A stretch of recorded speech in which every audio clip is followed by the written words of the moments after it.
Dictation start होगा 5 second बाद। Start. जब भी मैंने अपने जीवन पर नज़र डालने या उसका विश्लेषण करने की कोशिश की है, तब मुझे ये जानकर हैरानी हुई है कि मेरी शख्सियत के कई पहलू हैं जो अब तक मेरे लिए अनजान थे।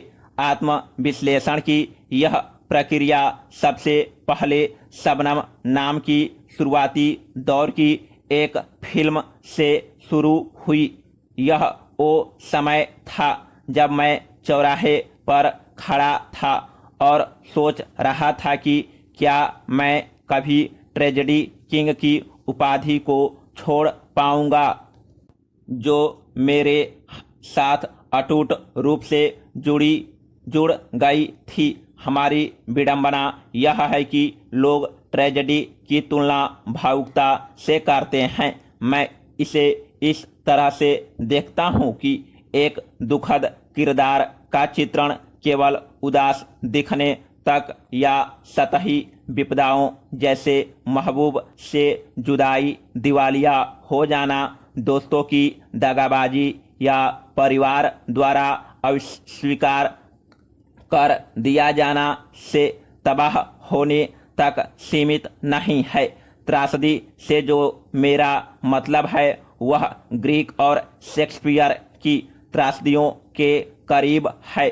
मेरा मानना है कि वास्तविक त्रासदी एक तरह की उदासी की ओर ले जाती है जो किसी आदमी की रूह में समा जाती है, जिससे आदमी भीड़ में भी अकेला हो जाता है।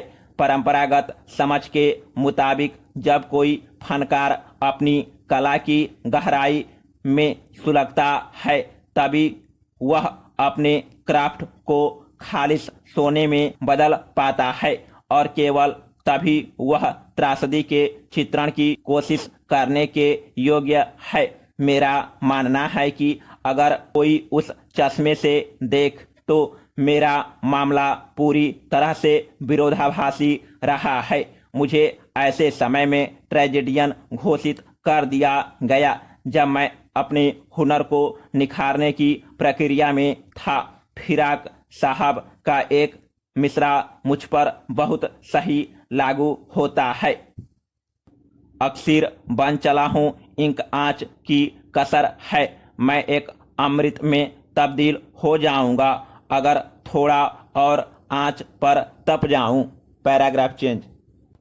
मुझ पर ट्रेजेडी किंग का ठप्पा समय से पहले लगा दिया गया। फिल्मों में मैंने जिस तरह के दुखद किरदारों को अदा किया है, उससे प्रभावित होकर लोग अब भी मेरे साथ हमदर्दी और गर्मजोशी से पेश आते हैं और मुझे समय से पहले ही दुख का लबदा पहनना पड़ा और इसने मेरी शख्सियत को असामान्य तरीके से प्रभावित किया।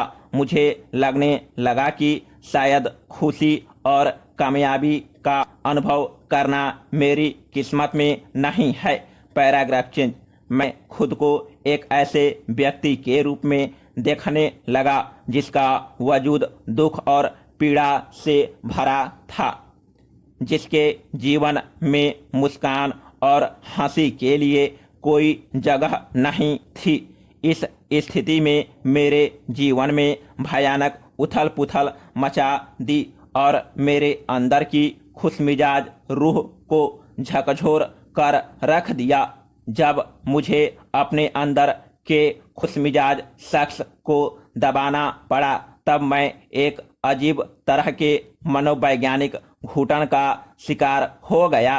जैसे जैसे मेरी पेशेवर छवि ने मेरी निजी जीवन पर असर डालना शुरू किया, मेरे अंदर के संघर्ष और गहरे होते चले गए। यह मेरी जिंदगी का बेहद अस्वाभाविक और दुखद दौर था। Paragraph change. लगभग उसी समय जब मुझे शबनम में एक हल्का फुल्का किरदार ऑफर किया गया, तो इसे स्वीकार करने को लेकर मैं दुविधा में पड़ गया और कई दिनों तक चिंतित रहा। मैंने इंग्लैंड में मनोवैज्ञानिकों से मदद लेने का फैसला किया। मैं वहाँ कुछ विशेषज्ञों से मिला और उनमें से लगभग सबने सलाह दी कि मुझे दुख भरी भूमिकाओं से हटकर हल्के फुल्के और कॉमिक किरदारों की तलाश करनी चाहिए। यदि मैंने ऐसा नहीं किया तो हो सकता है कि मेरी शख्सियत कमजोर व अधूरी रह जाएगी। लिहाजा मैं भविष्य की अपनी भूमिकाओं के बारे में एक निर्णायक स्पष्टता के साथ भारत लौटा। जब मुझे SMS नायडू की आज़ाद ऑफर की गई तो मैंने तुरंत इसे लपक लिया। यह मेरे निजी जीवन और एक कलाकार के रूप में मेरे विकास का अहम मोड़ था। यह वह समय था जब मेरी शख्सियत के बिखरे टुकड़े फिर से इकट्ठे हो गए। Paragraph change. एक नई राह तैयार करना किसी भी तरह से आसान नहीं था और मुझे बौद्धिक तथा काल्पनिक उलझनों से दो चार होना पड़ा। यह पहचान का बदलाव मेरे लिए एक मुश्किल सफर था। मैं फिर से दुख के घेरे में आ गया था क्योंकि अपनी पिछली शख्सियत का बिल्कुल उल्टा होने की कोशिश कर रहा था और ऐसा कर पाना आसान नहीं था। लेकिन अल्लाह की मेहरबानी से मैं अच्छा करने में कामयाब रहा और मेरी कामयाबी ने ट्रेजेडी किंग को एक कॉमेडी अभिनेता के ठीक बगल में रख दिया। मेरा मतलब यह नहीं है कि मैंने एक अलग किरदार निभाकर फुटपाथ के संजीदा अभिनेता को ठंडे बस्ते में डाल दिया। बिल्कुल नहीं। जब मैं इनायत और कोहिनूर में नई जमीन पर कदम रख रहा था उसी समय देवदास, मुगल-ए-आजम और गंगा यमुना जैसी फिल्मों में भी काम कर रहा था। Paragraph change.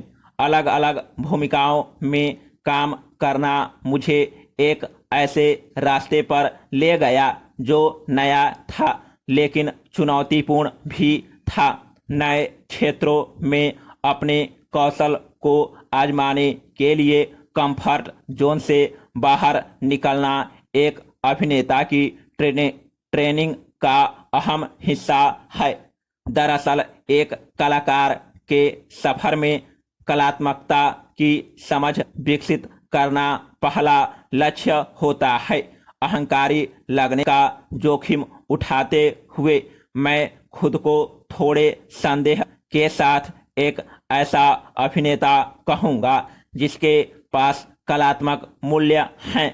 मैंने पूरी विनम्रता के साथ संदेह शब्द का इस्तेमाल किया है, वरना कौन अधिकार के साथ यह दावा कर सकता है कि आंसुओं की कुछ बूंदों में दूसरों की तुलना में अधिक संजीदगी होती है या हंसी में हास्य और शरारत की माप को दिखा सकता है।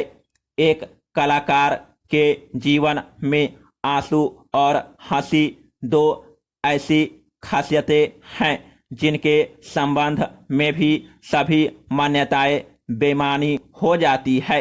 Paragraph change. गंगा, जमुना, मुगल-ए-आजम, राम और श्याम, आदमी, गोपी, दास्तान और सगीना महतो सभी अलग अलग किरदार वाली फिल्में थी। उनके बीच के विरोधाभास एक अभिनेता के रूप में मेरे सीखने की अवस्था का अहम मोड़ थे, जहां मेरा हर अगला कदम एक नए कौशल, नई तब्दीर की मांग पेश करता था। यह एक कलाकार के जीवन में हमेशा चलने वाली प्रक्रिया है। समाप्त।